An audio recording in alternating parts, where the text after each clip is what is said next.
ኢትዮ ኤርትራ ኢትዮጵያና ኤርትራ ዳግም ወደ እርስ በርስ መወነጃጀልና የጦርነት ቀስቀሳ ክስ ውስጥ መግባታቸውን ተከትሎ የኤርትራ ነዋሪዎች ከፍተኛ ስጋት ውስጥ መውደቃቸውን ኤኤፍፒ ዘግቧል።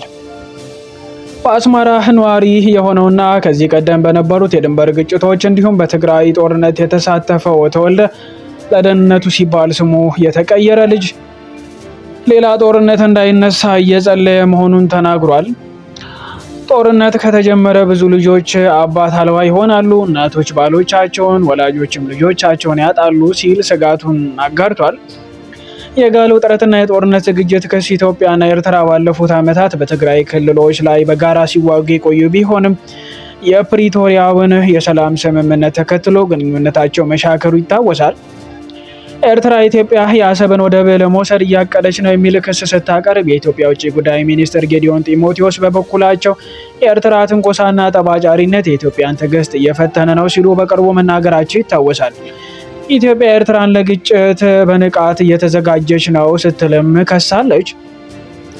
የወጣቶች ሽሽትና የግዳጅ ክትባት በትግራይ ጦርነት ተሳትፎ የነበረውና ማህር የተባለው ኤርትራዊ የቀድሞ ወታደር ወጣቶች ሊመጣ ያለውን ጦርነት በመፍራት ወደ ኢትዮጵያና ሱዳን በብዛት እየሸሹ ነው ብሏል። በስደት የምትኖረው ህልዋን የተባለች ኤርትራዊትም ቤተሰቦቿ በፍርሃት ውስጥ ሆነው እንደሷ ገለጻ እናቶች ለስብሰባ እየተጠሩ ጠቅላይ ሚኒስትር አብይ አህመድ በእናንተ ላይ ጦርነት ሊከፍት ስለሆነ ልጆቻችሁን አዘጋጁ እየተባሉ ነው።